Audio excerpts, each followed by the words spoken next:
Hey guys, this is the Ogre from MattOgre.com, WeTheArm.com, and I've got here a pair of 1911s, and this is the first video of 2011, and just want to let you guys know my voice is kind of messed up because I've got a little bit of laryngitis going on.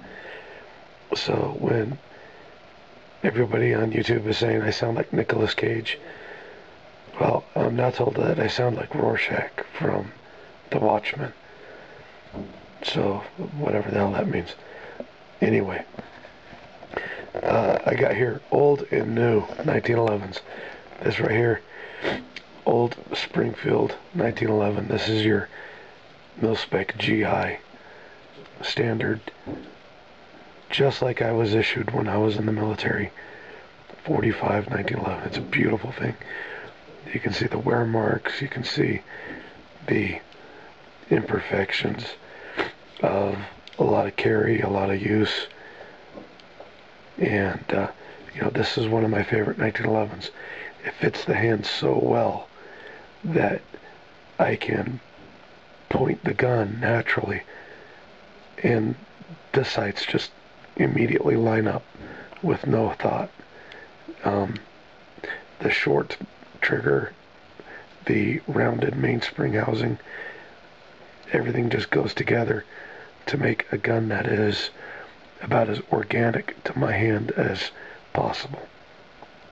And so, old 1911, love it. And,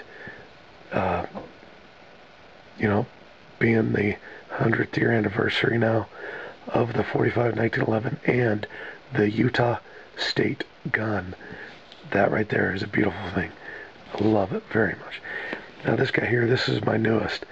This is a SIG GS 1911 TacOps, and it's got some updated features that the classic 1911 doesn't have.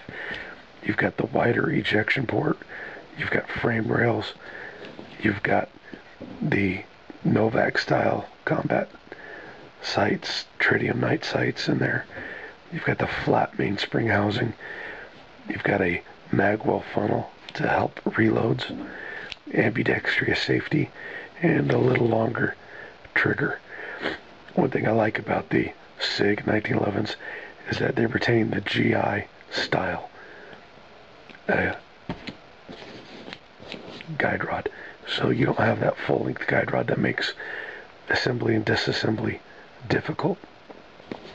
So we're going to go into this one a little bit more because I just got this, and this is my newest 1911 to the collection, and it's probably already one of my favorites, but still second fiddle to the good old Warhorse. And when I say this guy here was like the one that I had issued, I mean, it is almost identical, even down to the wear marks. I love it. The only alteration, a little bit of white out to the front sight post to make it a little bit more visible if I need it. But the way the gun points, it's just not necessary. Man, that feels so good in the hand. Okay, you can see it breaks down into your normal 1911 components. 1911. And I got here some Slipstream weapons lube, and I'm gonna shake it up. And anytime I get a brand new gun, I'm gonna hit it with some Slipstream, because that's the best way to show that you love your new gun, is to Slipstream it. So I'm gonna hit it inside the frame rails, just a dab, just a dab, just a dab. Spread that with my finger a little bit. Get that nice and slick. Put that aside. I'm going to get a little bit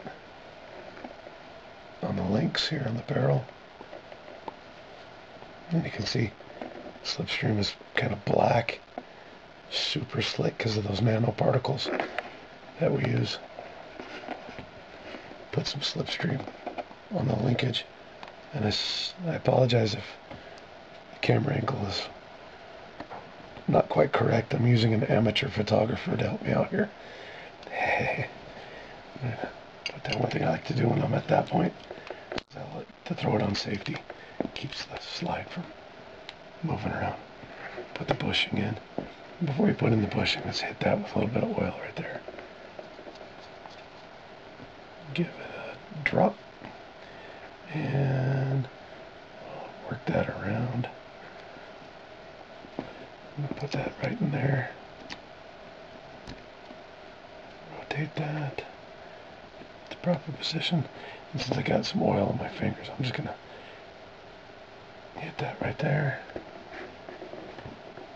Spring, put that in there.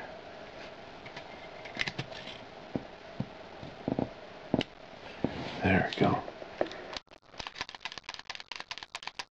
Oh yeah, you can feel the difference.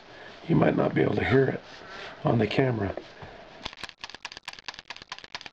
but man, it's just like silk.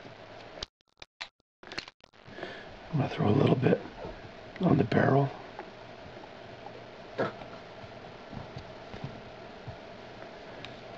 Just to make sure that that is nice and solidified.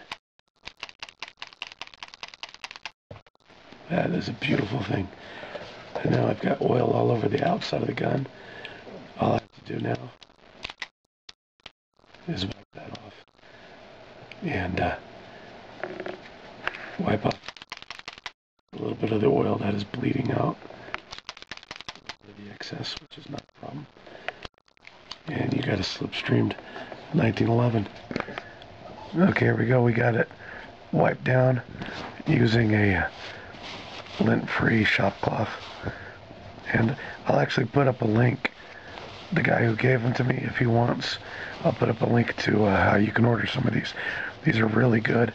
You can wipe it down, it absorbs the oil, and it doesn't leave any lint behind like lesser cloths do. So it's really good stuff. Anyway, SIG TacOps 1911 45, absolutely a phenomenal handgun, and newest one to the Ogre arsenal here. It's a beautiful thing. Cheers. My choice of rounds for this guy is the PDX-1 from Winchester. Feeds really well. It's a bonded core bullet that expands really well. Offers great penetration with no separation. That's a beautiful round. So